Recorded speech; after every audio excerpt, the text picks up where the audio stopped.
Pada hari Minggu pagi-pagi benar, perempuan-perempuan itu pergi ke kubur dengan membawa rempah-rempah. Mereka mendapati batu sudah terguling dari kubur itu, dan ketika masuk, mereka tidak menemukan mayat Tuhan Yesus.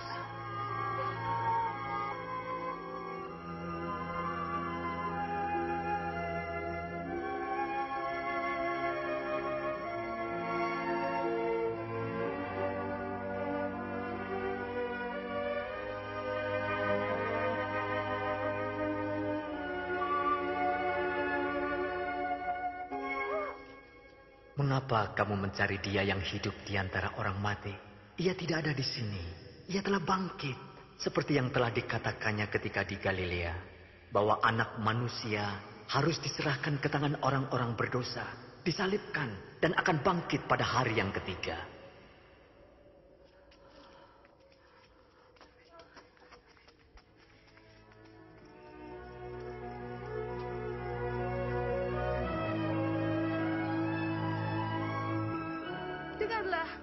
Batu itu telah terguling. Kami masuk. Dan mayat Tuhan kita hilang. Apa? Mayat Yesus hilang? 2 orang malaikat berdiri dekat kami, bercahaya seperti matahari, dan berkata, "Mengapa kamu mencari yang hidup di antara yang mati? Ini benar. Percayalah. Percayalah. Kami telah melihatnya. Pergi dan lihatlah. Kubur itu telah kosong. Tuhan telah pergi. Petrus, kau harus percaya pada kami."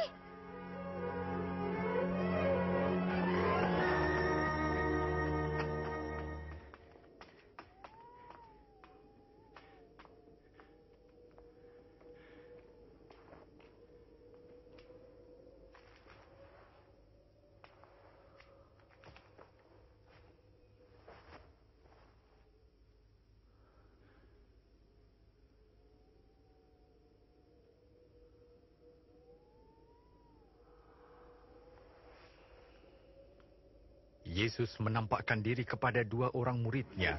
Mereka kembali kepada kawan-kawannya dengan sukacita. Sungguh, Tuhan telah bangkit. Ia menampakkan diri kepada Simon. Kami tidak mengenalnya. Waktu di perjalanan. Tapi waktu ia memecah roti, kami mengenalnya. Di Emmaus. Aneh kalau dia pergi ke sana.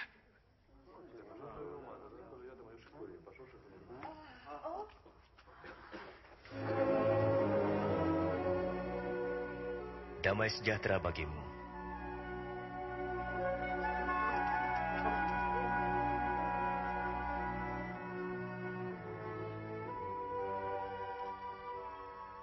Mengapa kamu takut? Mengapa timbul keraguan dalam pikiranmu? Lihat, tanganku dan kakiku. Aku sendirilah ini. Rabalah, kau akan tahu. Karena hantu tidak mempunyai daging dan tulang seperti yang ada padaku. Inilah perkataanku yang telah kukatakan kepadamu.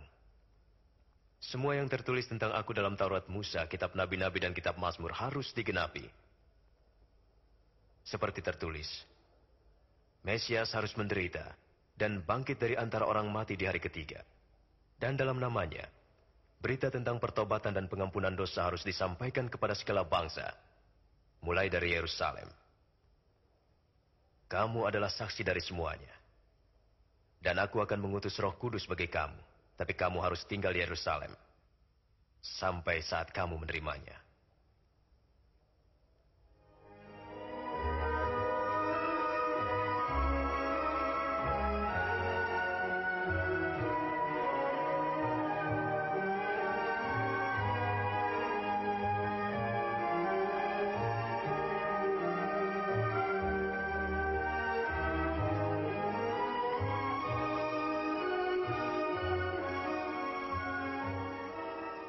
Tuhan memberkati dan memelihara engkau.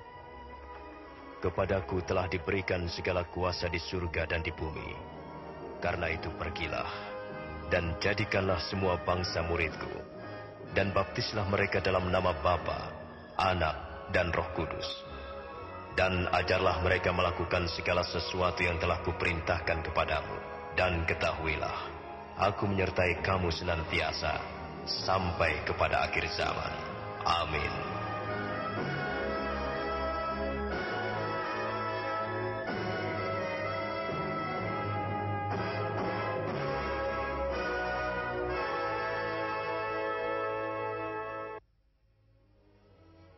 Kubur tempat Yesus dibaringkan telah kosong. Pada hari ketiga, ia bangkit dari antara orang mati. Ia hidup. Ia ingin masuk ke dalam hati saudara. Ia berkata, Akulah kebangkitan dan hidup. Barang siapa percaya kepadaku, ia akan hidup walaupun ia sudah mati. 2000 tahun sudah berlalu sejak kebangkitannya. Dan Yesus tetap hidup sampai sekarang sebagai pribadi yang paling berkuasa dan paling besar pengaruhnya di dalam dunia ini. Penguasa-penguasa pada abad yang lampau silih berganti, para ilmuwan dan teolog pun tidak mampu bertahan dan akhirnya berlalu. Namun, Yesus masih tetap hingga sekarang. Ia adalah pribadi yang paling agung yang pernah hidup. Kelahirannya yang ajaib melalui perawan Maria sesuai dengan kesaksian Alkitab. Ia menjalankan hidup yang suci tanpa dosa. Ia menawarkan kasih, pengampunan, dan cara hidup yang baru kepada semua orang yang menerimanya sebagai juru selamat dan Tuhan. Dimanapun berita ini disampaikan, kehidupan baru, harapan baru, dan tujuan hidup menjadi kenyataan.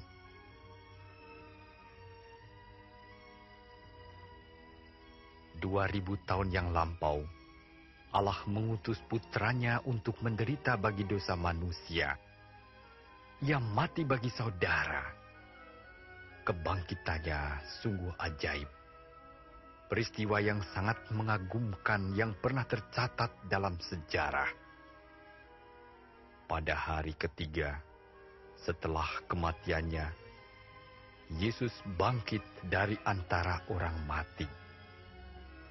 Kelahirannya, kehidupannya, kematiannya dan kebangkitannya, semuanya itu membenarkan apa yang dikatakannya sendiri, bahwa Ia adalah anak Allah juru selamat manusia. Yesus Kristus yang sama itu tetap hidup sampai saat ini. Ia ingin masuk ke dalam hidup saudara, mengampuni dosa-dosa saudara, dan memberikan kepada saudara kuasa untuk menikmati hidup yang berkelimpahan. Datanglah padaku semua yang letih, lesu, dan berbeban berat. Aku akan memberikan kelegaan padamu. Akulah jalan dan kebenaran dan hidup. Tak ada seorang pun yang datang kepada Bapa kalau tidak melalui aku. Alkitab mengatakan, semua orang telah berbuat dosa dan telah kehilangan kemuliaan Allah. Sebab upah dosa ialah maut, tetapi karunia Allah ialah hidup yang kekal dalam Kristus Yesus Tuhan kita. Pada waktu Ia mati, Ia telah membayar hukuman dosa saudara. Saat ini juga, Ia siap sedia untuk masuk ke dalam hidup saudara. Lihat, aku berdiri di muka pintu dan mengetuk. Jikalau ada orang yang mendengar suaraku dan membukakan pintu, aku akan masuk mendapatkannya. Agar dapat mengalami kasih dan pengampunannya, serta menerima kehidupan yang kekal, saudara harus menerima Dia sebagai juru selamat dan Tuhan dengan mengundangnya ke dalam hidup saudara. Saudara dapat berdoa dengan iman. Berikut ini sebuah saran doa. Tuhan Yesus, saya memerlukan Dikau. Terima kasih untuk kematian-Mu di kayu salib bagi saya. Saya membuka pintu hati dan menerima Engkau sebagai juru selamat dan Tuhan saya. Kuasailah hidup saya dan bentuklah saya sesuai dengan kehendak-Mu. Amin. Jika doa ini mencerminkan kerinduan hati saudara, berdoalah di dalam hati sekarang juga, dimanapun saudara berada. Saya akan mengulangi doa tadi, kata demi kata. Tuhan Yesus, saya memerlukan Dikau. Terima kasih untuk kematian-Mu di kayu salib bagi dosa saya. Saya membuka pintu hati dan menerima Engkau sebagai juru selamat dan Tuhan saya. Kuasailah hidup saya dan bentuklah saya sesuai dengan kehendak-Mu. Amin. Setelah saudara berdoa dengan iman dan mengundang Yesus masuk ke dalam hidup saudara, yakinlah bahwa Ia telah masuk ke dalam hati saudara seperti yang dijanjikannya. Yakinlah bahwa dosa-dosa saudara telah diampuni dan saudara telah menjadi anak Allah serta memiliki hidup yang kekal. Agar saudara dapat mengalami hidup yang berkelimpahan sebagaimana yang Yesus janjikan, berdoalah setiap hari. Bacalah Alkitab dan renungkanlah. Bersekutulah dengan orang-orang Kristen yang lain. Akhirnya, ingatlah selalu akan janji-janjinya yang indah. Ketahuilah bahwa sekali-kali aku tidak akan meninggalkan engkau. Aku menyertai kamu senantiasa sampai kepada akhir zaman.